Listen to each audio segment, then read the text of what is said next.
Varicose wine సమస్యతో బాధపడుతున్నారు. Best చికిత్సను అందించే భారతదేశంలోని ఏకైక హాస్పిటల్ ఆవిస్. నమస్తే రమగారు. నమస్తే జయ. రమగారు, ఏదన్నా మంచి పెద్ద కథ, ఇంట్రెస్టింగ్ కథ, సస్పెన్స్ కథ, ఇంకా ఎన్ని ఉంటాయండి, ఏదన్నా ఒకటి కొత్తది స్టార్ట్ చేద్దామా? చాలా భాగాలు ఏం రాదు, ఒక 3-4 భాగాలు వస్తుంది. Okay okay. మృచ్ఛకటికం పేరు ఎప్పుడైనా విన్నామా? వినలేదండి. ఎస్, మృచ్ఛకటికం అనేది ఒక సంస్కృత నాటకం. మృ మాకి వట్రవుసుడి, చా కింద చావొత్తు, కటికం. మృచ్ఛకటికం అంటే ఇది ఒక పదం కాదు, 2 పదాలు. మృత్ శకటికము. మృత్ అంటే మట్టితో చేసినటువంటి, శకటిక అంటే బండి, మట్టి బండి. మృచ్ఛకటికం. మృత్తు శకటిక కలిపితే ఒత్తొచ్చి చా కింద చావతొచ్చి మృచ్ఛకటికం అవుతుంది. అదేదో కటికం అనుకుంటున్నాం, కాదు, బండి. ఓకే. అయితే ఈ మృచ్ఛకటికము శూద్రకుడు అనే ఒక మహాకవి ఆయన రాసిన సంస్కృత నాటకం. చాలా ఇంట్రెస్టింగ్గా ఉంటుంది. నాటకంగా చదివితే దాని ఇంట్రెస్టింగ్ థింగ్ చిన్నది కాదు. ఓకే. బాగుంటుందో. బోల్డ్ అని శ్లోకాలు ఉంటాయి. ప్రకృతి వర్ణనలు, దరిద్రం మీద కూడా వర్ణనా శ్లోకాలు ఉంటాయి అందులో. కష్టాలు చెప్పుకోవటం కూడా ఎంత చక్కగా కవిత్వంలో చెప్పుకోవచ్చు, అందులోనే చూడవచ్చు. బాగుంటుంది ఇంట్రెస్టింగ్గా. అయితే నీకు ఇంకా ఇంట్రెస్టింగ్ థింగ్ ఇంకొకటి చెప్తా. ఈ మృచ్ఛకటికాన్ని ఉత్సవ్ పేరుతో హిందీలో సినిమా తీశారు. రేఖ, శేఖర్ సుమన్ హీరో హీరోయిన్లు అందులో. ఎవరైనా దొరికేస్తే గబగబా చూసేయండి. ఓకే. ఈ మృచ్ఛకటికం ఏంటంటే ఆ కాలం నాటి కాలమాన పరిస్థితులు, అప్పుడున్న సోషల్ థింగ్స్, వాటిని ప్రతిబింబంలాగా కనపడుతుంది మనకి తెలియని రోజులు. ఎప్పుడో ఉజ్జయిని నగరానికి చుట్టుపక్కల కథ నడుస్తుంది అన్నమాట. చారుదత్తుడు ఈ కథకి హీరో. కాకపోతే ఇతనిలో హీరోయిజం కంటే కూడా ఉదాత్తమైన చరిత్ర కలిగిన వాడు. ఒక బ్రాహ్మణ యువకుడు, భార్య, ఒక కుమారుడు ఉన్నారు. అయితే చారుదత్తుడి తండ్రి చాలా ఆస్తిపాస్తులు కలిగినవాడు. రాజుగారికి కొన్నిసార్లు మంచి సలహా చెప్పినవాడు కూడా. ఆ ఊళ్ళల్లో అగ్రగణ్యుడు, పెద్దవాడు. కానీ విపరీతమైన దానాలు, ఎవరికైనా సహాయం చేయటాలు.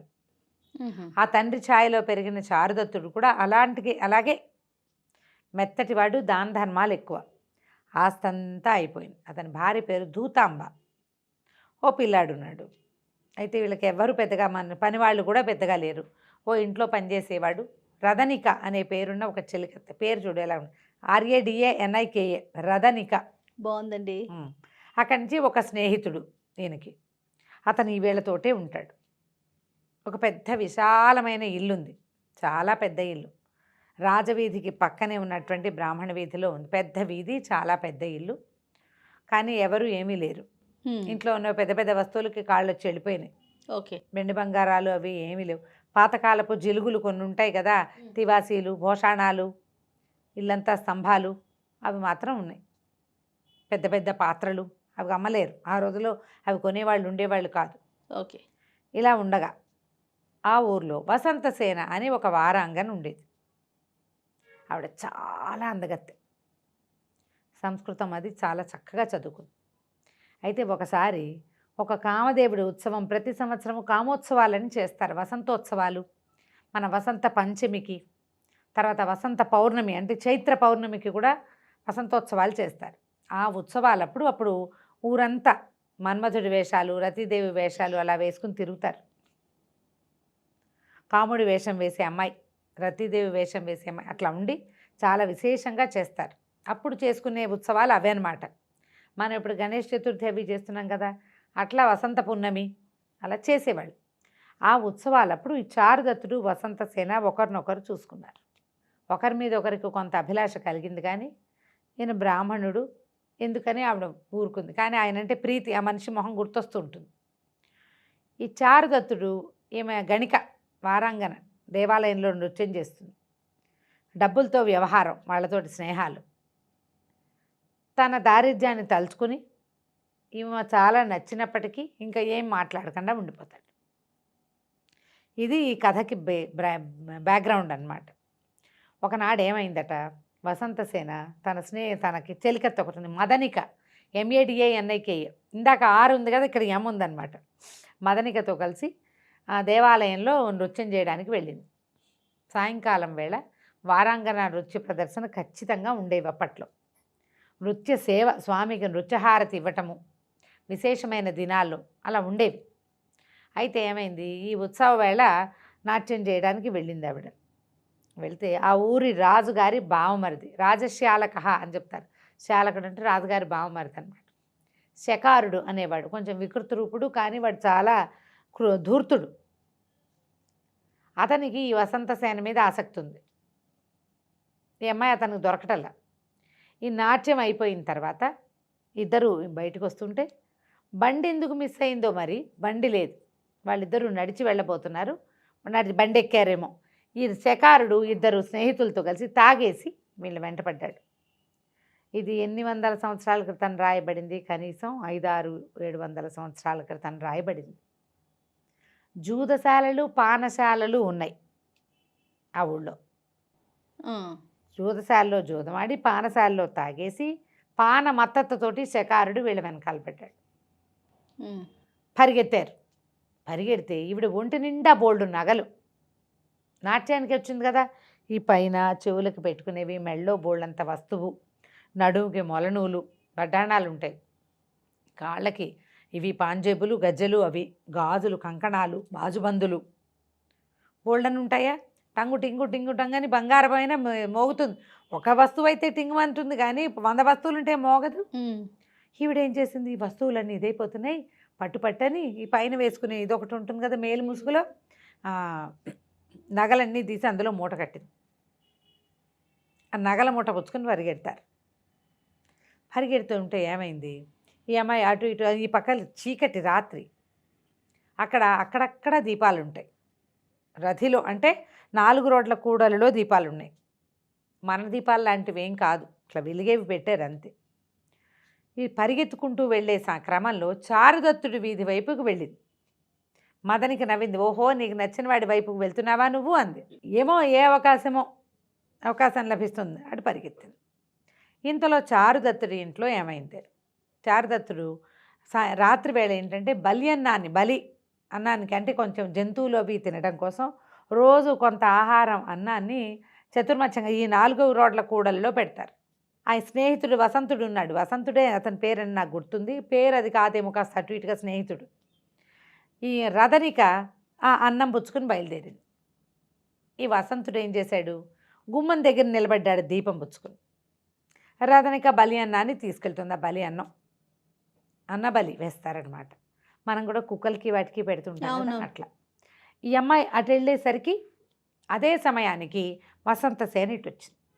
అంతకుముందు ఈవిడ ఒంటి మీద నగలనే జిగజిగా మెరుస్తూ టింగ్ టంగ్ అని మోగుతూ, ఇప్పుడు జిగలు లేవు, టింగులు లేవు, ఎందుకంటే మూట గట్టిగా పట్టుకుంది. మదనిక తప్పుకుంది, ఈవిడ ఈ సందులోకి వచ్చేసింది. వచ్చి సరిగ్గా ఈ దీపం పుచ్చుకుని నుంచున్నాడు కదా, ఈమె వచ్చిన విసురుకి గాలికో ఆమె వచ్చిన విసురుకో ఆమె ఊదేసిందో తెలియక దీపం ఆరిపోయింది. ఓరగా తెరిచి ఉన్న ఇంట్లోకి వసంతసేన ప్రవేశించేసింది, లోపలికి వెళ్ళిపోయింది. వచ్చింది రథనికేనని భావించాడు వసంతుడు. దీపం ఆరిపోయింది, ఆడమనిషి ఎవరో రెపరెపలాడుతున్నాయి బట్టలు, వెళ్ళింది రథనికే.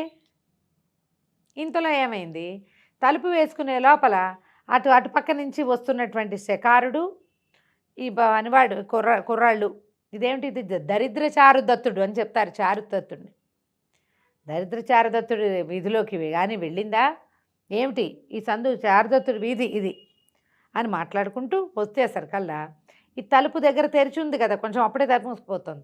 ఈ దూరం దగ్గరలో ఈ సందు మొదట్లో కనబడుతున్న రథనికని వసంతసేనగా భావించి పట్టుకున్నారు. వాడు పిచ్చి పిచ్చి కూతలు, కారు కూతలు, రమ్మని ఏవో పిచ్చి పిచ్చి మాటలు తాగేస్తున్నాడు కదా. పట్టుకునేసరికి రథనిక అమ్మో అమ్మో నాయనో అని రక్షించండి అని కేకలు పెట్టింది. మనిషి వచ్చిందనుకున్నాను, రథనిక కేకలు పెడుతోంది. ఏమిటని ఈ చారుదత్తుడు, ఈ వసంతుడు ఆయన స్నేహితుడు ఇద్దరు గబగబా బయటకు వచ్చారు. దీపం మళ్ళీ వెలిగించుకొచ్చారు. బయటకు వచ్చారు కల్లా అతనికి అమ్మాయి కొప్పు ఇతని చేతిలో ఉంది. ఇంతలో ఏమైంది, ఎప్పుడైతే దీపం పుచ్చుకుని చారుదత్తుడు కనపడ్డాడో, ఈ పక్కన ఇద్దరు నుంచున్నారు కదా స్నేహితులు, వాళ్ళలో ఒకడికి చారుదత్తుడి తండ్రి చాలా సహాయం చేశాడు. ఆయన దానాలు చేసేవాడు కదా, పరుగు పోతుంది, తప్పుగా ఉంటుంది కదా, వాళ్ళు మనకు సహాయం చేసి ఇలాంటి వేషాలు ఇచ్చా చాలాగా ఒకడు తప్పుకున్నాడు, ఒకడు మిగిలాడు. సంస్కృతంలో భలే ఉంటాయి సంభాషణలు, చాలా బాగుంటాయి. అక్కడి నుంచి రథనికని వదిలేశారు. అమ్మాయి ఏడుపు గొంతుతోటి అరుస్తూ ఆ కొప్పు సవరించుకుని వచ్చేసరికల్లా ఏమిటి నేను ఇందాక ఎవరో వచ్చారనుకున్నాను, ఏమైంది వసంతసేన మీ ఇంట్లో దూరిందా అలాంటివి అడిగితే వీడు కేకలేశారు. మా ఇంట్లోకి ఎందుకు వస్తుంది మాకు తెలియదు అన్నారు. పైగా వీడు ఏమనుకున్నారు, వీళ్ళు కూడా సర్దుకున్నారు. ఈ రథనికనే మనం వసంతసేన ఇటు వచ్చిందని భావించాము, మందే పొరపాటని వాళ్ళిద్దరూ తాగుతూ తూలుకుంటూ పోయారు. రథనిక లోపలికి వచ్చింది. లోపలికి వచ్చాక వాళ్ళు తెలుసుకున్నారు ఈ ఇంటి లోపల వసంతసేన ఉంది. వసంతసేన ఉంది, రథనిక లోపల వచ్చేసింది. అక్కడి నుంచి వసంతసేన నమస్కారం చేసింది. నాకు అభయం ఇవ్వండి, వీళ్ళని చూసి భయంతో పారిపోయి ఇచ్చాను, తలుపు తెరిచింది, మీకు మీ ఇది లేకుండానే అంటే అనుమతి లేకుండానే ప్రవేశించాను, ఇంకేం చేయలేక అని చెప్పి అడిగేసరికల్లా చారుదత్తుడు నీకు అభయం ఇస్తున్నా, నీకేం భయం లేదు, ఉండొచ్చు, నువ్వు ఇక్కడే ఉండొచ్చు అన్నాడు. అంటే ఆవిడ నేను ఇంటికి వెళ్ళిపోతాను, ఈ నగలు కనుక వేసుకుని వెళ్ళానా, నగలు పట్టుకెళ్ళినా ఆ దుర్మార్గులు ఎక్కడ ఏం చేస్తారో తెలీదు, నా నగలు ఇక్కడ ఉంచండి, నన్ను దింపేసేయండి అంతే. ఆయనకి అట్లా రాత్రి వేళ ఆ సౌందర్యవతి అయిన ఆ స్త్రీ తన ఇంట్లోకి రావడం దాంతో నేను కొంచెం ఎక్సైట్ అవుతాడు. పైగా అమ్మాయి అంటే ఇతనికి ఇష్టం కూడా. సరే ఇతని సహాయంతో వసంతసేన ఇంటికి వెళ్ళిపోతుంది. వసంతసేన నగలు మాత్రం వీళ్ళింట్లో ఉన్నాయి. ఆయన అనుకుంటాడు ఇదేమైనా నాకు భగవంతుడు నాకు ఒక అవకాశం ఇస్తున్నాడా అని భావిస్తాడు. ఇంటికి పంపించేసిన వసంతసేన కూడా అలాగే ఈయన్ని కలుసుకోవడానికి మళ్ళీ అవకాశం లభిస్తుంది. నగలు ఎందుకు వదిలిపెట్టింది, మళ్ళీ వీళ్ళ ఇంటికి రావడం కోసమే వదిలిపెట్టి వెళ్ళిపోయింది. ఈయన చారుదత్తుడి స్నేహితుడి పేరు మర్చిపోయి నేను వసంతకుడు అని చెప్పి మైత్రేయుడు అతని పేరు. వాళ్ళు ఎంత ఆలోచించినా గుర్తురాల, కథలు ఎక్కువ చదివేసి పాత్రల పేర్లు మర్చిపోతున్నాను నేను. మైత్రేయుడు. అయితే ఏమైంది, వసంతసేన బంగారం వీళ్ళ ఇంట్లో పెట్టి ఇంటికి వెళ్ళిపోయింది. రాత్రి తీసుకెళ్ళి దింపేసి వచ్చారు. మర్నాడు ఈవిడ ఎంతసేపు మదనికతోటి చెప్తోంది అనమాట. ఆవిడకు ఒకసారి చెలికత్తుంది, మదనికకి చెప్తోంది చారుదత్తుడి గురించి. వాళ్ళ ఇల్లు, వాళ్ళ ఇది, అతను ఎంత చక్కగా ఉన్నాడు, ఎంత బాగా మాట్లాడాడు, ఎంత ప్రీతిగా తనతోటి సరే ఇక్కడ పెట్టి ఉంచు పర్వాలేదు, నువ్వు జాగ్రత్తగా వెళ్ళని ఎంత బాగా చెప్పాడు, అతను ఎంత గొప్పవాడు, వాళ్ళ నాన్న ఎంత గొప్పవాడు, అలా చెప్పుకుంటోంది అనమాట. అంటే అతని గురించి మాట్లాడుతోంది. ఉండుండి ఏదో పని చేస్తుంటుంది, మధ్యలో ఏమైందో తెలుసా అని మళ్ళీ అంటూ ఉంటుంది అనమాట. అంటే అతని మీద నుంచి ఊహని పక్కకి తప్పించట్లేదు. ఇంతలో ఏమైంది, వీళ్ళ ఇళ్ళ వెనకాల ఒక పెద్ద భవనం ఈవిడిది. ఎన్నో ప్రాకారాల లోపల ఉంటుందన్నమాట. చాలా బాగా ఆస్తిపరులైన కుటుంబం వీళ్ళది. భోగస్త్రీలే, భోగకాంతే అయినప్పటికీ బాగా సంపాదించుకున్న వాళ్ళు అనమాట తల్లుల దగ్గర నుంచి. ఇవి వచ్చిన మోతలు చూస్తే ఏంటంటే జూదరులు కొట్టుకుంటున్నారు. ఇది ఏనాటి కదా, పందాలు పై పందాలు ఆ రోజునే ఉన్నాయి. తాగుబోతులు జూదర్లు ఉన్నారు. కథలో ముందు చూసాం శకారుణ్ణి, అవునవును, తాగేసి వెంటపడ్డాడు. జూదర్లు కొట్టుకుంటూ కాదు రమ్మగారు, మంచి చెడ్లు ఏవి మన గొప్పతనం కాదు, ముందు నుంచే ఉన్నాయి. జూదర్లు కొట్టుకుంటున్నారు. ఆ కొట్టుకుంటుంటే ఏమైందట, జూదర్లు దాంట్లో ఈ మన చారుదత్తుడి కుటుంబం బాగా డబ్బులు ఉన్నాళ్ళు చాలామంది ఉన్నారు వాళ్ళ దగ్గర. క్రమంగా వాళ్ళ దగ్గర పనిచేసే వాళ్ళంతా ఒక్కొక్కళ్ళు బయటకు వచ్చేసారు అని వాళ్ళు. మరి డబ్బు ఇవ్వలేనప్పుడు ఏం చేస్తారు, వాళ్ళలో సంవాహకుడు అనేవాడు ఒకడు, ఒళ్ళు పట్టేవాడు, ఒళ్ళు మర్దం చేసేవాడు. ఆ సంవాహకుడు ఏంటంటే జూదం పిచ్చివాడికి. ఓకే. ఆ అవతల ఉన్న ఒక జూదశాలడు, ఇప్పుడు ఇది వేసేవాటికి కదా, ఇప్పుడు మనం చెప్పింది భోగకాంతలు ఉండే వారకాంతలు ఉండే ప్రదేశం, దానికి కొంత దగ్గరలో జూదశాలలు ఉన్నాయి, పానశాలలు కూడా ఉన్నాయి. ఈ జూదశాలకు వచ్చి ఆడేస్తున్నాడు వాడు బాగా. అయితే 10 వరహాలు బాకీ పడ్డాడు. ఓకే. పందేలు కడతారు కదా, ఆ పందెంలో 10 వరహాలు బాకీ పడి ఎవరెవరు పరిగెత్తారు. ఒకడు ఆ జూదశాల మెయింటెనెన్స్ చేసేవాడు ఒకడు, జూదరి ఒకడు అతనికి సహాయంగా ఉండేవాడు. ఇద్దరు వెంటపడితే వీడు పారిపోయేట. సంవాహకుడు పారిపోయి ఒక పాత దేవాలయంలో దాక్కున్నాడు. ఓకే. అక్కడ దాకా వచ్చాక వీడు కనబట్టలేదని సరే మన ఇద్దరం ఆడుకుందామని అక్కడ చుట్టుపక్కల వాళ్ళతోటి ఆ జూదరి ఆ ఓనరు ఇద్దరు కలిసి మళ్ళీ ఆడడం మొదలుపెట్టారు. జూదానికి ఏముంది, 4 గళ్ళు గీస్తే జూదం అంతే, అదే కదా. పందెం కడతారు దాని మీద. 5 చెప్పాను నేను చెప్తా 5 అని, నీకు 5 పడుతుందో పడదో నా మీద పందెం కడతారు. 100 రన్నులు కొడతాడు అని క్రికెటర్ల మీద పందెం కట్టడం అంతే, సేమ్ డిట్టో, ఏం తేడా లేదు. ఓకే. అయితే ఈ జూదం వాడడానికి చిన్న పలకలు లాంటివి ఉంటాయి కదా, ఇట్లాగా గవ్వలు లాంటివి, వాటి మీద నెంబర్లు ఉంటాయి కదండి. ఈ వీళ్ళు నేల మీద కూర్చుని ఇలాగా గళ్ళు గీసుకుని దాని మీద ఆడుతుంటే జూదం వేసేసరికి అది ఒట్టిగా ఏంటంటే గళ్ళే గీయక్కర్లా, పందాలు ఒట్టిగా వేయటానికి 5 అందరూ 5 వేయాలని చెప్తారు. 5 పడుతుంది, 5 మీద 100 రూపాయలు, 3 మీద 100 రూపాయలు అలా కాస్తారు. ఓకే. ఏమో 5ో 3ో పడితే ఆ 100 వీడివ్వాలి అదనమాట. లేకపోతే వాడు చెప్పింది పడకపోతే వాడివ్వాలి. ఈ టంగుమని మోగే సర్కల్లా ఈ విగ్రహం వెనకాల ఒకటి ఇట్లా బొమ్మలాగా నుంచున్నాడు ఆ సంవాహకుడు. విగ్రహాల్లో విగ్రహంగా కలిసిపోయాడు. కాసేపు కదలకుండా ఉన్నాడు, కానీ ఈ టంగు టంగు అని గవ్వలు మోగేసరికి ఆగలేక నా పందెం 10 రూపాయలని కేకేశారు. కేకేయంగానే పట్టేశారు. పట్టేసి మళ్ళీ కొట్టేసరికల్లా వాడేం చేశాడు, వీళ్ళు పరిగెత్తుకొస్తుంటే వచ్చేసి ఈ వసంతసేన దొడ్డి వాకిలి వైపుకి వచ్చాడు. పక్షద్వారం అని రాస్తారు, పక్క వాకిలు అనమాట. ఆ వాకిట్లోంచి లోపలికి ప్రవేశించి ఎవరు ఏమిటి అని ప్రశ్నించేసరికి నేను చారుదత్తుడి దగ్గర పనివాడిని అని చెప్పాడు. ఈవిడ చారుదత్తుడి పేరు వింటే మైమర్చిపోతుంది ఈ వసంతసేన.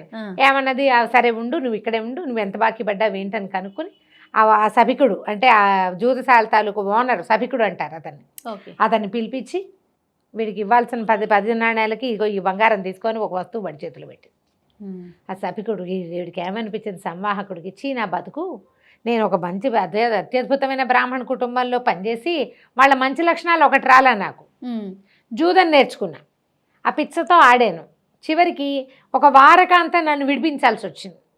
అసహ్యం పుట్టింది వాడి మీదే. అమ్మ నా బాకీ తీర్చేశావు. బుద్ధి ఇష్టమాంక్ అయిపోయాడనమాట ఆయన. బౌద్ధ భిక్షువుగా సన్యాసాశ్రమాన్ని స్వీకరించేస్తాడు.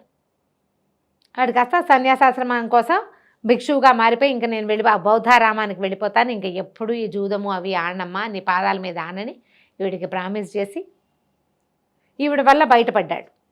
సరే వెళ్ళిపోయాడు. ఇంకా అలా గడుస్తుంటే ఇంకో సందడి వచ్చింది. ఈవిడ దగ్గర కర్ణపూరకుడని ఒక అతను పరిగెత్తుకుంటూ వచ్చాడు. వచ్చి ఏం చెప్పాడంటే, అమ్మ ఇవాళ మన ఏనుగు మదం ఎక్కిపోయిన దానికి కట్టుతాళ్ళు తెంచేసుకుని ఊరి మీద పడింది. మరి ఊరి మీద పడేసరికల్లా పరిగెత్తాను, అక్కడికి నేను ఆపటానికి చాలా ప్రయత్నం చేయవలసి వచ్చింది. అది పరిగెడుతూ ఒక సాధువు ఒక ఆయన వెళ్తుంటే ఆయన మీద పడబోయింది. నేను చాలా లాఘవంగా గోడ మీద నుంచి ఎగిరి దాని మీదకి దూకి దాన్ని అంకుశంతో పొడిచి మొత్తానికి దాన్ని కంట్రోల్ చేశానమ్మా.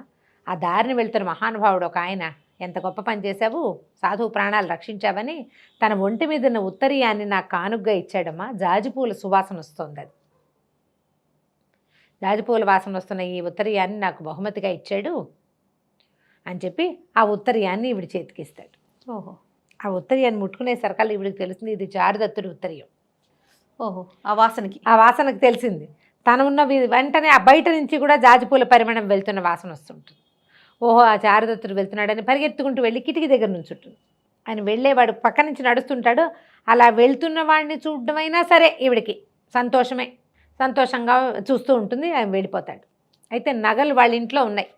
వాళ్ళ ఇంటికి వెళ్ళడానికి ఒక ముహూర్తం చూసుకోవాలి. 2 రోజులు గడిచిన తర్వాత ఏమైంది, కథలో ఇంకొక చిన్న టర్న్ వస్తుంది. ఆ టర్న్ ఈ 2వ భాగంలోనే చెప్పేద్దాం. ఆ సమయంలో ఏమవుతుందంటే, శర్విలకుడు అనే ఒక బ్రాహ్మణ యువకుడు, ఇతను మనం వసంతసేన దగ్గర ఉన్న మదనిక ఆవిడ స్నేహితురాలు చెలికెత్తుంది కదా, అదేంటంటే క్రీత దాసి అంటే బానిస, సరిగ్గా చెప్పాలంటే కొనుక్కున్న దాసి అనమాట. దాసుల్ని కొనుక్కునేవాళ్ళు. కొనుక్కుంటూ ఈవిడ దగ్గర నుంచి మళ్ళీ ఈవిడ్ని ఎవరైనా పెళ్లి చేసుకోవాలన్నా ఎవరైనా తీసుకోవాలన్నా ఈ డబ్బు ఇచ్చి తీసుకోవాలి. ఓహో, ఆ మదనిక మీద స్నేహం ఇతనికి, ఈ శర్విలకుడికి. అయితే ఇతను ఏంటంటే వాళ్ళ తండ్రి బాగా సంపాదన పరుడే, కానీ ఏవో రకరకాల సమస్యలతోటి ఆస్తులు పోయినాయి. అట్లాగే బ్రాహ్మణ ఆస్తులన్నీ పోయినాయి అని చెప్తుంటారు. మనకు చూడు, అతను కూడా చారుదత్తుడు కూడా ఇలాంటి వాడే. అవును. అయితే తల్లిదండ్రి ఇల్లు బాకిలు అన్నీ ఉన్నాయి, కానీ ఒక చోర శిఖామణి దగ్గర చేరి రకరకాల పద్ధతుల్లో దొంగతనం చేయటం, చోర విద్య కూడా 64 కళల్లో ఓ కళ అని అది నేర్చుకుంటాడు. ఓకే. ఇప్పుడు ఈవిడ దగ్గర ఉన్న మదనికని తను సంపాదించాలంటే ఆవిడకి బోల్డ్ డబ్బు ధారపోసి ఆ పిల్లని తెచ్చుకోవాలి. దానికోసం డబ్బుకు ప్రయత్నం చేస్తాడు. వ్యాపారం అంత చేయలేడు, వాళ్ళ దగ్గర ఏం లేదు, ఏదో చిన్నగా సంపాదన ఉంది. ఆ డబ్బు ఆ పిల్లని తెచ్చుకోవడానికి సరిపోదు. దానికోసం ప్రయత్నం చేయాలంటే బాగా లంసంగా డబ్బులు కావాలి. సరే వెళ్దాం అనుకుంటాడు ఎక్కడికైనా దీనికి. ఇంతలో ఏమైంది, ఆ రోజు సాయంకాలం రాత్రి మన చారుదత్తుడు మైత్రేయుడు ఇద్దరు సంగీతం వినటానికి వెళ్ళారు.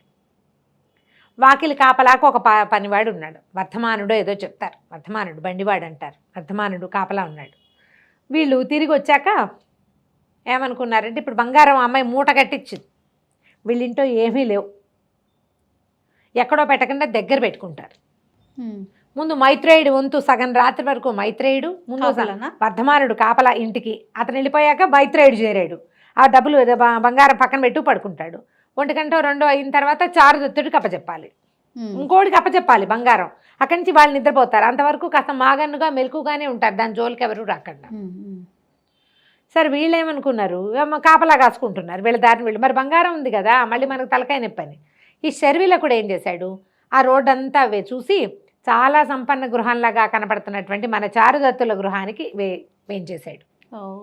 సరే ఓ పక్క నుంచి చక్కగా పద్మంలాగా ఒక మంచి డిజైన్లో, ఆ గోడ కంత కొట్టడం కూడా డిజైన్లు నేర్చుకుంటాడు, స్వస్తిక్కు పద్మం అలాగా, పూర్ణ కుంభం వేస్తే చాలా మంచిది, మన పని బాగా అవుతుందని ఆ గోడ కొట్టి గోడ కంత కొట్టి ప్రవేశించాడు లోపలికి. అప్పటికి వర్ధమానుడు అన్నం తినడానికి వెళ్ళిపోయి మైత్రేయుడికి అప్పచెప్పాడు. మైత్రేయుడు ఒక చోట పడుకున్నాడు, బంగారం మూట పక్కన పెట్టుకున్నాడు. ఓకే. మన శర్విలకుడు లోపలికి ప్రవేశించాడు. చూస్తే చక్కగా వీణలు వాయిద్యాలు అన్నీ కనపడుతున్నాయి. వీళ్ళది సంపన్న గృహమే, డబ్బులు లేవు వాళ్ళ దగ్గర. ఇది వరకు అన్ని ఆస్తిపాస్తులు ఉన్నప్పుడు వాళ్ళ వాకిట్లో కంబళీలు, ఇప్పుడు డబ్బులు లేకపోయినా అవన్నీ ఎక్కడికి పోతాయి, వస్తువులు ఉంటాయిగా. ఇల్లు గ్రాండ్గా ఉంది, అంత స్తంభాలు, పాతకాలపు ఇల్లు, చక్కగా స్తంభాలు చూసి అబ్బో ఇది బాగా డబ్బులున్న వాళ్ళ ఇల్లేను అని ఒకటొకటి ఓపెన్ చేసి చూశాడు. ఎక్కడా ఏమీ కనపడలేదు. ఏంటి వీడు మనకంటే దరిద్రుడుగా ఉన్నాడు అనుకుంటూ వెళ్తూ ఏమైంది, చీకట్లో పడుకున్న మైత్రేయుడిని తగలంగానే వచ్చావా, ఇదిగో బంగారం తీసుకో, ఇక నేను నిద్రపోతాను, నాకు చాలా నిద్రగా ఉంది, ఇందాక నుంచి కష్టపడి నిద్ర ఆపుకున్నాను అని చెప్పేసి ఆ మోటిట్లా అందించాడు నిద్ర. సూపర్. ఆ చీకట్లో కనువెలుగులో ఈ సగం చిన్న అంగవస్త్రంలో మూట కట్టారు. ఒక పక్క నుంచి ధగధగలాడుతూ కనపడుతున్న వజ్రాల నగలు, ఆ బంగారపు మెరుగులు చూసేసరికల్లా నేనేం దొంగతనం చేయాలి, ఆయనే అందించాడు నాకు. దొంగతనం అంటే మనం కొట్టేస్తే తీసుకో అని ఇచ్చినప్పుడు దొంగతనం ఎందుకు కాదు కదా. ఆ మూట చేత్తో పుచ్చుకుని దొరికిందే ఛాన్స్ అని ఈ శర్విలకుడు మూట పుచ్చుకుని వెళ్ళిపోయాడు. తెల్లవారింది. న్యాసంగా వచ్చిన బంగారం ఎవరి దగ్గర ఉంది, నీకేగా ఇచ్చాను అంటాడు మైత్రేయుడు. నాకెక్కడ ఇచ్చావు? అప్పుడు తెలుసుకున్నారు. ఇంత లోపల పొద్దునే వచ్చిన రథనిక వాకిలికి గోడకి కంత కొట్టుందని, ఏం పోయింది అని చూసుకున్నారు. ఏం పోయింది అనుకున్నాక బంగారం పోయింది అని అర్థమైంది. నేను రాత్రి నీకు ఇచ్చానంటాడు. నేను రాత్రి అసలు నీ దగ్గరికే రాలేదంటాడు అతను. తెల్లవారుజాముకి వీళ్ళకి తెల్లవారకుండానే వీళ్ళకి తెలిసిపోయింది బంగారం పోయింది. ఇప్పుడు ఏం చేయాలి? అది చాలా పెద్ద ఇల్లు, ఆడవాళ్ళు ఉండే గదులు వేరు, వీళ్ళు హాల్లో ఉన్నారు. ఆ వచ్చిన దొంగ హాల్లోకే వచ్చాడు. ఎవరికో ఇచ్చానని తెలుస్తోంది ఇతనికి. అది ఇతనికి ఇచ్చాడా, చారుదత్తుడికి ఇచ్చాడా, లేకపోతే ఆ వర్ధమానుడికి ఇచ్చాడో గుర్తులేదు, తెలియట్లేదు. మిత్రమా స్వీకరించు అన్నాను నేను, నువ్వు స్వీకరించావు. ఓకే, స్వీకరించింది దొంగ స్వీకరించాడని అర్థమైంది. ఇక లబో దిబో ఏమిచ్చి బాకీ తీర్చగలరు? ఏదో ఒకటి ఇవ్వాలి. ఏమున్నాయి మన దగ్గర? ఏమీ లేవు. అయితే చారుదత్తుడి భార్య ధూతాంబ, ఆవిడకి తండ్రి చాలా సంపన్న గృహస్థు. పెళ్ళప్పుడు ఆవిడకి ఇచ్చిన నగలు కొన్ని ఆవిడ దగ్గర ఉన్నాయి. ఆవిడ ఒక వెలలేని ముత్యాల హారం ఒకటి తీసిచ్చింది. ఆ నగల బదులు ఇది, ఆ వజ్రవైఢూర్యాల కంటే కూడా ఈ ముత్యాలు ఏంటంటే సముద్రంలోవి కదా. అయితే చారుదత్తుడు భార్య బంగారం వస్తువులు తీసుకోవడానికి ఇష్టపడ్డని ఇప్పుడు ఏం చేస్తుంది, రత్నషష్ఠి వ్రతం అని ఏదో వ్రతం చేసి మరి మైత్రేయుడికి కానుకగా ఈ వస్తువు ఇస్తుంది. ఓకే, మంచి ఆవిడ. ఈ రత్నాల హారం, ముక్తాహారం అంటారు. రత్నందో ముక్తావళిదో మొత్తానికి చాలా ఖరీదైనది, ముత్యాలు రత్నాలు కలిపిన ఒక హారాన్ని ఇస్తుంది. ఈ హారాన్ని మరి మైత్రేయుడి వల్ల పోయింది ఈ వస్తువు, మైత్రేయుడి వల్లే కదా పోయింది. కాబట్టి అతను దీన్ని అప్పు తీర్చేస్తాడు. ఏదో ఒకటి చెప్పి, ఏం చెప్పాలి, చారుదత్తుడు జూదగృహాల్లో నీ బంగారం అంతా పోగొట్టాడు, దాని బదులు ఇది ఇస్తున్నామని చెప్పాలనుకుంటారు. మరి ఏదో ఒకటి చెప్పాలిగా. మరి ఎలా పోయింది, దొంగతనం జరిగింది అంటే అవమానకరంగా ఉంటుంది. అలా కాకుండా జూదం ఆడాడు, జూదంలో బంగారం పోయింది, దాని బదులు ఇది ఇస్తున్నామని చెప్పి ఇద్దామని నిర్ధారించుకున్నారు. శర్విలకుడు వెళ్ళి మదనిక దగ్గరికి వెళ్ళాడు. బంగారం పుచ్చుకొచ్చాడు కదా, అక్కడి నుంచి ఏం చెప్పాడంటే ఇద్దరు కలుసుకున్నారు. సంతోషించింది. నేను నిన్ను కొనేసుకుంటాను, డబ్బులు ఇచ్చేస్తా, నేను పెళ్లి చేసుకుంటాను. ఎట్లా పెళ్లి చేసుకుంటావు, నాకు డబ్బులు ఇవ్వాలి, అంత ధనం నీ దగ్గర లేదు, నువ్వేం చేస్తావంటే, కాదు నా దగ్గర ధనం ఉంది, నేను పట్టుకొచ్చాను, దాని నగలు పట్టుకొచ్చాను, అవి ఇచ్చేసి నేను ఇచ్చేస్తానంటాడు. అనేసరికల్లా సరే ఏవి నగలు చూపించమంటుంది. నగలు తీసేసరికల్లా ఇవి నిర్ఘాంతపోతుంది మదనిక. ఆ నగలు వసంతసేనవి. ఇవి ఎక్కడి నుంచి దొరికినాయి అంటే, నేను ఎక్కడి నుంచో తెచ్చాను. రాదు, నువ్వు అబద్ధం చెప్తున్నావు, ఇవి మా అమ్మగారి నగలు, ఇప్పుడు ఏమని ఇస్తావు? నువ్వు నా మీద ప్రేమతో ఇంత పని చేసావా? వాళ్ళ ఇంట్లో దొంగతనం చేసి ఉంటావు నువ్వు. శారదత్తుడే ఎదిగిస్తాడు నీకు. నువ్వు వెళ్ళావు వాళ్ళ ఇంటికి, దొంగతనానికి వెళ్ళావు. ఆ దొంగతనం చేసి ఆవిడ నగలు తెచ్చి ఇప్పుడు నన్ను కొనాలంటే ఎవరికి ఇవ్వాలి? ఆవిడకే డబ్బు ఇవ్వాలి. ఈ నగలు పట్టుకెళ్ళి ఆవిడకే ఇస్తావు. ఇప్పుడు ఏం చేద్దాం? ఇంత సాహసం చేశాడని సంతోషంగా ఉంది, కానీ ఈ నగలు పట్టుకెళ్ళి అక్కడికి ఇస్తే అది ఏమవుతుంది? ఇది ఎట్లా వస్తుందో అర్థం కాదు. ఏం చేయాలి అని గింజుకుంటారు. నగలు పట్టుకెళ్ళి వెనక్కి పెట్టకూడదు, వెనక్కి పెట్టడానికి వీలు లేదు. ఎట్లా పెడతాడు? మీ ఇంట్లో దొంగతనం చేశాను, మీ నగలు మీరు తీసుకోండి అనలేడు కదా, ఇవ్వలేడు. ఇప్పుడు ఈవిడికి ఇస్తే ఈవిడ ఇలా అంటుంది. వాటిని ఇంకేం చేయడానికి అవకాశం లేదు. బాగా ఆలోచిస్తే సర్వేలు అక్కడ అన్నాడు, నువ్వే సరిగ్గా ఆలోచిస్తున్నావు, నాకంటే సరిగ్గా చెప్పమంటే ఓ పని చేయి, నన్ను తీసుకోవడానికి ఈ నగలు శారదత్తుడే నీకు ఇచ్చాడని చెప్పు, లేదా శారదత్తుడే పంపించాడని చెప్పు. ఓకే, నన్ను తీసుకోవడానికి కాదు, శారదత్తుడే నగలు పంపించేశాడంటే సరిపోతుంది. ఆయన ఈవిడ వచ్చేదాకా, నువ్వు వచ్చేదాకా నగలు మా ఇంట్లో పెట్టుకుంటాను అన్నాడు. అయినా సరే పంపించేశాడు. మా దరిద్రుల ఇంట్లో, మా ఇంట్లో కాపలా కష్టమని నీ నగలు నీకు శారదత్తుడే పంపేశాడని, నేను శారదత్తుడి దగ్గర పనిచేస్తానని చెప్పేసి నగలిచ్చే. ఇదంతా వినేసింది వసంతసేన. ఓహో, వాళ్ళిద్దరూ మాట్లాడుకుంటుంటే మొత్తం విన్నది. చూద్దాం ఏం చేస్తారో చూద్దాం అనుకుంది. సరే నేను అమ్మగారిని పిలుచుకొస్తాను, నువ్వు పోయి నాట్య మండపం దగ్గర అక్కడెక్కడో మండపం దగ్గర ఉండని వాడిని అక్కడ కూర్చోబెట్టి నగలన్నీ ఆ చేతిలో పెట్టింది, అక్కడే ఉంచుకో, నేను వస్తానని. వెళ్ళి శారదత్తుడి దగ్గర నుంచి ఒక ఆయన వచ్చాడండి, మరి నగలు ఏవో పట్టుకొచ్చేట, మిమ్మల్ని కలుస్తానంటున్నాడు. సరే పంపించమంది దేవుడ. తెల్లమొహం వేసుకుని వచ్చాడు. ఇతను వెళ్ళపోతుంది, దొంగతనం బయటపడిపోతుంది. అదే అయితే ఏమన్నాడమ్మా, శారదత్తుడు మహానుభావుడు, మరి వారి ఇంటి దగ్గర దొరుకుని ఇప్పుడు పని చేస్తున్నావా అంటుంది. లేదు, అప్పుడప్పుడో చేసేవాడిని, మరి నేను వెళ్ళేసరికల్లా నగలు వసంతసేనకు అప్పచెప్పమని ఇచ్చారండి అనేసరికల్లా మదనిక ఇటు రావే అని పిలిచింది. శారదత్తుడు నాకు చెప్పాడు, ఈ నగలు ఎవరు తెచ్చిస్తారో వాళ్ళకి మదనికి ఇవ్వమని చెప్పాడు శారదత్తుడు. నువ్వు నగలు తెచ్చి ఇచ్చావు కదా, నీకు ఈ మదనికని ఇచ్చేస్తా అన్నది. అనేసరికి ఈ మదనిక నిర్ఘాంతపోతుంది, వాడు నిర్ఘాంతపోతాడు. నిజానికి ఇదేం జరగల, ఇవిడేదో కథ మార్చేస్తుందని అర్థమవుతోంది వాళ్ళకి, కానీ ఏమనాలి తెలియలేదు. అక్కడి నుంచి ఏం చేసిన ఆవిడ నగలన్నీ తీసి మదనికకి అలంకరించి ఓ సరులక ఈ అమ్మాయిని తీసుకెళ్ళిపో నువ్వు అని, మదనిక నన్ను బాగా చూడు, ఇంకా మళ్ళీ నన్ను జీవితంలో చూడలేవు నువ్వు, నేను పంపించేస్తానంటే అది ఏడుస్తుంది అనమాట. అయ్యో అమ్మగారి దగ్గర నుంచి వెళ్ళిపోతున్నాను నేను. వాళ్ళ ఇది కదా, ఎంతకాలమో పనిచేసింది ఆవిడతో పాటు, చాలా మంచి ప్రేమగా ఉండే మనిషి. దుఃఖపడుతూ సరే ఏం చేస్తుంది, బండిని పిలిపిస్తుంది ఈవిడ. బండిలో ఎక్కించి పంపిస్తానంటుంది. బండి ఎక్కుతాడు. బండి ఎక్కేసరికల్లా కొంచెం బండి ఎక్కి ముందుకు వెళ్తుంటే కేకలు వినపడతాయి. ఏంటంటే ఇదేస్తారు, చాటింపేస్తూ ఉంటారు. ఆర్యకుడు అనే ఒక గోపబాలుడు, అతను రాజు అవుతాడని ఒక జోస్యం చెప్పబడింది. ఆ జోస్యాన్ని తెలుసుకున్నటువంటి పాలకుడు అనేటువంటి ఈ ప్రాంతపు మహారాజు ఆర్యకుడిని అరెస్ట్ చేయించాడు. వాడు రాజు అవుతాడని జోస్యం వచ్చింది అంటే తన మీద వాడు తిరగబడతాడేమో అని ముందే వాడిని అరెస్ట్ చేసేశారనమాట. అని చెప్పేసి ఆర్యకుడు అరెస్ట్ చేయబడ్డాడు హో అని చాటింపు వినపడుతోంది. నిర్ఘాంతపోయాడు. శర్విలకుడికి చాలా స్నేహం ఆ కుర్రాడు. అమ్మో ఇంకేముంది, ఆర్యకుడిని పట్టుకున్నారంటే అతన్ని అరెస్ట్ చేస్తే మరి జైల్లోకి వెళ్ళిపోతాడు కదా. అక్కడి నుంచి ఏమన్నాడు, నేను ఇప్పుడు దిగి వెళ్ళిపోవాలన్నాడు. అంటే పిల్ల ఏడవటం మొదలుపెట్టింది మదనిక. నువ్వు అలా ఎలా వెళ్ళిపోతావు, మరి నన్ను వదిలిపెట్టి వెళ్తావా అంటే అలా కాదని వాడిని అడిగాడు. వార్తకు వ్యాపారి రేభిలకుడు ఇల్లు తెలుసా నీకు అని అడిగి, ఈవిని రేభిలకుడు తన స్నేహితుడు అనమాట, అక్కడికి తీసుకెళ్ళి దింపేసి అక్కడి నుంచి మా అమ్మ నాన్న దగ్గరికి మా ఇంటికి తీసుకెళ్ళిపోతాడు. ఓకే, ఇప్పుడు నేను వెళ్ళకపోతే ఆర్యకుడు చాలా ప్రమాదంలో పడతాడు, నేను అతన్ని రక్షించాలి, నా స్నేహితుడు ప్రాణ స్నేహం, నేను నిన్ను దక్కించుకోవడానికి ఇంత ప్రయత్నం చేశా, స్నేహితుడిని దక్కించుకోవడానికి కూడా ఏదో ఒక ప్రయత్నం నేను చేయాలి కదా అని చెప్పి బండి దిగి వెళ్ళిపోతాడు. ఆ బండిలో మదనిక కూర్చుని రేభిలకుడికి ఇంటికి వెళ్ళిపోతుంది. రేభిలుడు వాళ్ళ ఇంటికి వెళ్ళిపోతుంది. సరే ఇంతలో ఏమవుతుంది, ఇక్కడ మన చారుదత్తుడి ఇంట్లో నుంచి మైత్రేయుడు బయలుదేరుతాడు. వదిన గారు ఇచ్చిన రత్నమాలను తీసుకుని, ముత్యాల దండో రత్నాల దండో అది ఒక హారం, ఆ హారాన్ని తీసుకుని వసంతసేన ఇంటికి వస్తాడు. వచ్చేసరికల్లా ఏమవుతుంది, వాకిట్లో చూస్తే అబ్బో పెద్ద మహాహర్మ్యం అది. వీళ్ళు ఎంతమంది దగ్గర కొట్టేస్తే ఇంత డబ్బులు వచ్చినాయి వీళ్ళకి అనిపిస్తుంది మైత్రేయుడికి.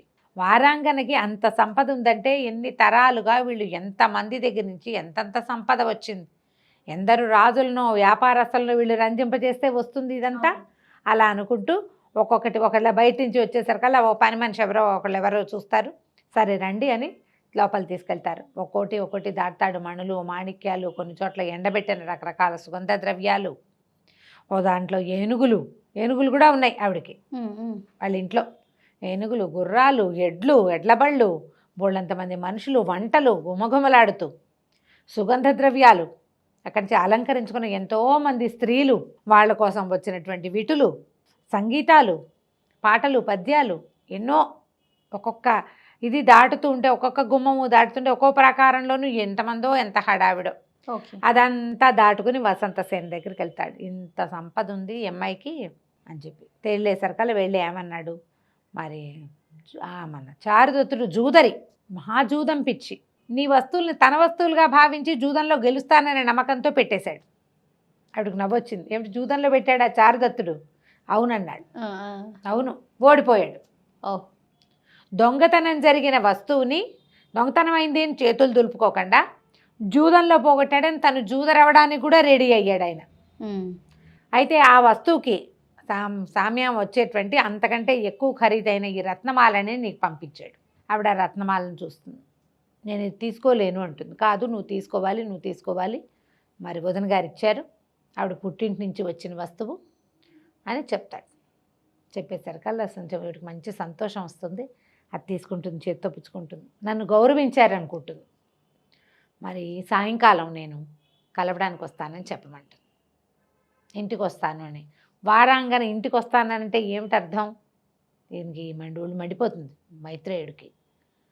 నీ వస్తువులు పోయినాయి, మేమేమో ఇంకా చాలా గొప్ప హారాన్ని ఇచ్చాము, ఇంకా మా వాడి దగ్గర ఏముందని వస్తుంది ఈవిడ?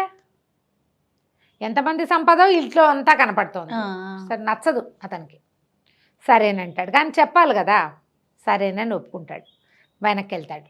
ఇంటికి వెళ్ళాక ఆవిడ చెప్తాడు అతనికి, నువ్వు వర్తకంలో పోగొట్టావని చెప్పాను, అదే జూదంలో. అయినా సరే ఆవిడ వస్తానంటోంది, ఇంకా ఏం తీసుకుంటుంది? రత్నమాల తీసుకొని ఎందుకు తీసుకోదు? వాళ్ళు అట్లాంటి వాళ్ళే దొంగమొహాలు అంటాడనమాట. వాళ్ళు అందుకే, లేకపోతే వాళ్ళ ఇంట్లో అంత సంపద ఎక్కడొచ్చింది? ఆవిడ ఏమైనా రాజ్యాలు వెళ్ళిందా రావడానికి? ఏమైనా ఇది ఉందా? కత్తి కటారు వచ్చా? వాళ్ళకి రాదు. వాళ్ళు ఇవే చేస్తారు. మరి 4 సముద్రాల సారం అంతా ఉన్నటువంటి రత్నాల మాల తీసేసుకుంది. ఇంకా నీ దగ్గర నుంచి ఏం తీసుకోవడానికి రాబోతోందో? ఈ వేసే సాంగత్యం మంచిది కాదు.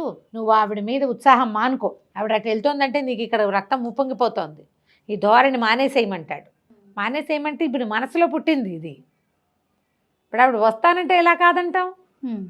మొదట నేను వసంత ఇతనేమంటాడంటే, చారుదత్తుడు నేనేం పిలవలేదు కదా, మొదటిసారి మన ఇంటికి పిలవాలి, ఆవిడ దారిని ఆవిడ పోతూ వచ్చింది, ఇప్పుడు తనే వస్తానంటోంది, ఎలా కాదంటాను చెప్పు అంటే ఒళ్ళు మండుతుంది మైత్రేయుడికి. ఇక చేయగలిగేది ఏం లేదు. ఇంకా ఇక్కడ ఏముందని తీసుకెళ్ళడానికి వస్తుంది ఆవిడ. చాలా చిరాకు పడతాడు. సరే, సాయంకాలం చీకటి పడే వేళకి చక్కగా అలంకరించుకున్న వసంతసేన దీంతో పాటు రథం ఎక్కి వచ్చేస్తుంది వెళ్ళింటికి. ఇది చిన్న ఇల్లు, మామూలుగా బీదవాళ్ల ఇల్లు కాదు, ఇది మహాహర్మ్యం. ఇతను చారుదత్తుడు ఇల్లు కూడా. ఆడవాళ్ల గదులు వేరు, మగవాళ్ల గదులు వేరు, సభాభవనాలు వేరు, అన్నీ వేరుగానే ఉన్నాయి. సరే, ఇతనితో పాటు ఉండిపోతుంది రాత్రి. మర్నాడు పొద్దున ఇతను ఆవిడ నిద్ర లేవకముందే వెళ్ళిపోతాడు. ఒక జీర్ణోద్యానం ఒకటి ఉంది, పుష్పకరండం అనేది, పువ్వులదే. ఇప్పుడు పెద్దగా జనం వెళ్ళటల్లా అక్కడికి రమ్మని చెప్పి వెళ్తాడు. చెప్పమంటాడు, బండి పంపిస్తాను, వర్ధమానుడు బండి కడతాడు, ఆ వర్ధమానుడు బండెక్కి వసంతసేనని ఉద్యానవనానికి రమ్మని, అక్కడ ఉద్యానవనంలో వాళ్ళిద్దరూ గడపటం కోసం అక్కడికి రమ్మంటాడు. ఇప్పుడు తెల్లవారి నిద్రలేస్తుంది. నిద్రలేచి కాస్త అటు ఇటు చూస్తే తను వీళ్ళ ఇంట్లో ఉన్నాను ఇవన్నీ తెలుస్తాయి. సరే, ఏమవుతుంది, రథనిక పిల్లాడిని తీసుకొస్తుంది. చిన్న పిల్లాడి, ఈయనకు కొడుకుంటాడు, పిల్లాడిని ఎత్తుకొస్తుంది. పిల్లాడు ఎందుకో ఏడుస్తూ ఉంటాడు. వెళ్ళి ధూతాంబని, నాటకంలో పెద్దగా కనపడదు కానీ ఉత్సవ సినిమాల్లో చూపిస్తారు వాళ్ళిద్దరూ మాట్లాడుకున్నట్టుగా.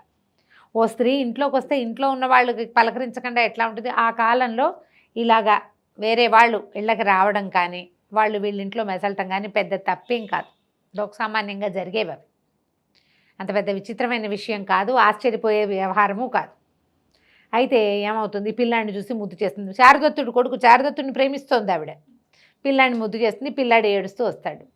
ఓ బండి ఏదో పుచ్చుకొస్తాడు, చిన్న బండి పెట్టుకుని టమా అని తిరుగుతూ ఉండే బండి అనమాట, మట్టితో చేసింది. అయితే పిల్లాడు ఏమంటాడంటే, వాళ్ళందరి దగ్గర బంగారు బళ్ళు ఉన్నాయి, నా దగ్గర లేదు, నాకు అది కావాలి, బంగారు బండి కొనిపెట్టమంటే మన దగ్గర ఏముంది నాయన, మట్టి బండితోటే మనం ఆడుకోవాలని రథనిక తల్లి చెప్తారు.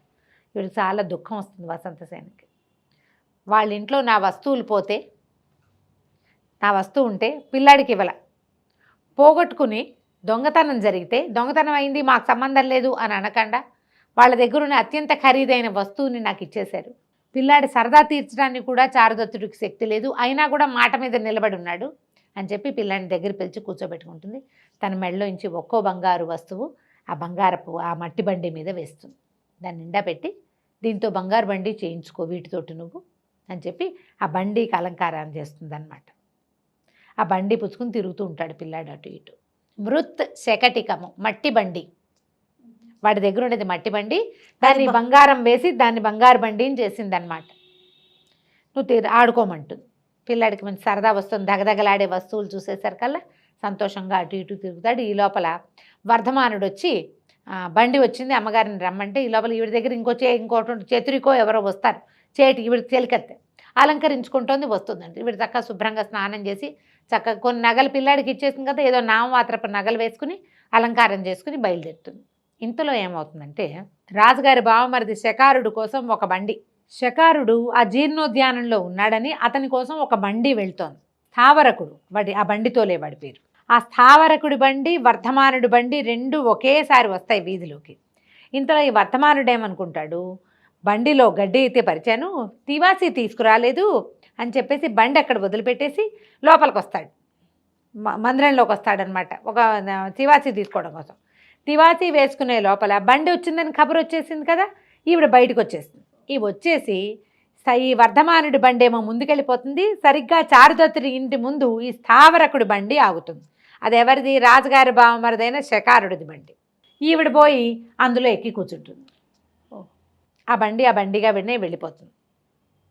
ఇంతలో ఏమవుతుంది, వర్ధమానుడేమో తివాసి పట్టుకొస్తాడు, ముందుకెళ్ళి బండి మీద కూర్చుంటాడు, అమ్మగారు వచ్చాక వెళ్దామని. ఇంతలో ఈ శర్విలకుడు వాళ్ళ సహాయంతో పారిపోయినటువంటి గోపాలుడైన ఆర్యకుడు పరిగెత్తుకుంటూ వచ్చి కాలికి సంకెళ్ళు ఉంటాయి, ఆ సంకెళ్లతోటి వచ్చి ఈ వర్ధమానుడు ఉన్న బండి ఎక్కేస్తాడు. ఓకే. ఈ టంగుమని మోగేసరికల్లా ఈవిడే వచ్చింది వసంతసేన, నగల మోత అవుతోందని భావించి వర్ధమానుడు బయలుదేరిపోయాడు. వర్ధమానుడు తీసుకెళ్ళి ఆర్యకుడు ఎక్కినటువంటి బండి పుష్పకరండ జీర్ణోద్యానానికే వెళ్తోంది. ముందు వాడెవడో వచ్చాడు కదా, స్థావరకుడు తీసుకెళ్తున్నటువంటి వసంతసేన ఎక్కిన బండి కూడా అక్కడికే వెళ్తుంది. ఆ బండి కొంచెం పక్కకి వెళ్ళిపోయి రాజశాలకుడైనటువంటి ఆయన పేరేదో మర్చిపోతున్నానే, శకారుడు రాజుగారి బావమరిది, ఆయన బండిలోకి ఎక్కేసింది ఈవిడ.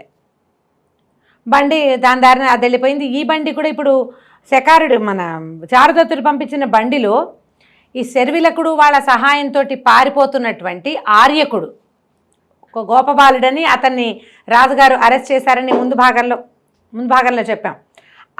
సరే అతను తప్పించుకుని ఆర్యకుడు దొరికిన బండి, తనకు కనపడిన బండి ఎక్కేసాడు. ఓకే. ఆ బండి ఎవరిది, చారుదత్తుడి బండి. 2 బళ్ళు పోతున్నాయి. అయితే అది వాళ్ళు జీర్ణోద్యానము చాలా పెద్దది, పుష్పకరండ జీర్ణోద్యానం అదే దాని పేరు. అది చాలా పెద్దది. వీడికి అలవాటైన గేట్లో నుంచి వీడు వెళ్ళిపోయాడు ఒకడు. చారుదత్తుడు ఉన్నదానికి చారుదత్తుడి బండికి వాళ్ళకి తెలుసు కదా తను ఎక్కడున్నాడో, ఆ పక్కకి ఆ బండి వెళ్ళిపోయింది. తీరా బండి వెళ్తే ఆయనకి ఎక్సైట్మెంట్, వసంతసేన వచ్చింది తన కోసం అని. ఆ బండిలో చూస్తే ఈ ఆర్యకుడు కనపడ్డాడు. ఆశ్చర్యపోతే ఇక ఈయన చారుదత్తుడు రాజు మహారాజు తాలూకు ఇబ్బందులు తెలుసు, ఆయన ఏం చేస్తున్నాడు, ప్రజల్ని ఎట్లా పీడిస్తున్నాడు. ఎవరో జోస్యం చెప్పినంత మాత్రాన ఎవరో చెప్పారు ఆర్యకుడు రాజు అవుతాడు అని, అదేం చేయకముందే అరెస్ట్ చేశాడు. అక్కడి నుంచి ఈ రాజుగారు ఆయన బావమరిది వాళ్ళ దుశ్చర్యలు అన్నీ తెలిసిన ఈ చారుదత్తుడు ఏం చేశాడంటే కాలికున్న శీల ఊడదీసేసి, అబ్బాయి నిశ్శబ్దంగా పారిపో, నేను నీకు చేయగలిగే సహాయం ఇదే. వసంతసేన ఏమైందో అర్థం కాల, బండిలో ఇతను ఎట్లా వచ్చాడు, నా బండిలోనే నువ్వు ఊళ్ళోకి వెళ్ళిపో, ఆ ముందు కాలు గొలుసు అవి ఊడదీసేశాడు, జాగ్రత్తగా వెళ్ళిపో, తప్పించుకో, ప్రాణాలు కాపాడుకోమని పంపేశాడు. ఆర్యకుడికి సహాయం చేశాడు చారుదత్తుడు. బండి మళ్ళీ బయటికి వెళ్ళిపోయింది. అతను తన స్నేహితుల్ని కలుసుకున్నాడు, ఊళ్ళో రగడ అక్కడక్కడ కొన్ని చోట్ల మన ఏమంటారు ఒక దుమారం లాగా కొన్ని గొడవలు వస్తున్నాయన్నమాట. ఇలా అరెస్ట్ చేశారని అదని తన స్నేహితుల్ని కలుసుకుని విప్లవం లేవదీశాడు. జరిగిపోతుంది ఎంతసేపు వీటన్నిటికీ. ప్రాణాల మీదకి వచ్చినప్పుడు విప్లవాలు వాటంతా అవే పుట్టేస్తాయి. అవును. ఈ బండి వెళ్ళిపోయింది. ఈ రెండో బండి ఎవరి మన శకారుడి బండి ఎక్కింది కదా వసంతసేన, ఆయన వచ్చి కర్టెన్ తీస్తాడు అనుకుంది. రావటాలా ఏమిట్రా అని దిగేసరికల్లా ఎదురుగుండా శకారు నిలబడ్డాడు. నిర్ఘాంతపోయింది. ఇక్కడికి ఎందుకు వచ్చాం? సంవాహకుడు వాడెవడో రావాల్సింది, వీడెట్లా వచ్చాడో తెలియలేదు. అక్కడి నుంచి కంగారు పడి పారిపోబోయింది. అతను ఒప్పుకోలే. పైగా ఎక్కడి నుంచి ఈవిడ ఎక్కించుకొచ్చాడు? చారుదత్తుడి మాట ఎత్తింది. అంటే చారుదత్తుడి ఇంట్లో ఉందన్నమాట. నా అనుమానం నిజమే, నేను విన్నది నిజమేనమాట. నువ్వు వాడి దగ్గర ఉన్నప్పుడు నా దగ్గర ఎందుకు ఉండవు? ఇలా గొడవ పెట్టాడు. ఆవిడ లొంగల. పైగా నిరాభరణంగా ఉంది. బంగారం అంతా తీసి పిల్లాడి బండి మీద వేసింది. వస్తువులు లేవు. అలంకరించుకుంది. అలంకారం ఉందంటే ఏవో పువ్వులు అవి పెట్టుకుంది. మొహానికి ఏదో అంగరాగము అది రాసుకుంది, గంధం రాసుకుంది. నగ లేదు ఒంటి మీద. మామూలుగా ఎప్పుడూ మంచి సౌందర్యవంతంగా బాగా అలంకరించుకుని కనపడాలి. కనపడలేదు. సరే అక్కడి నుంచి యుద్ధకాండం అయ్యింది. బాగా పోట్లాడుకున్నారు ఇద్దరు. ఆవిడ ససేమిరా నీకు లొంగేదే లేదనేసరికల్లా కోపం పట్టలేక ఇతను ఈ రాజశాలకుడైనటువంటి వీడు శకారుడు ఆవిడ పీక పిసికేశాడు.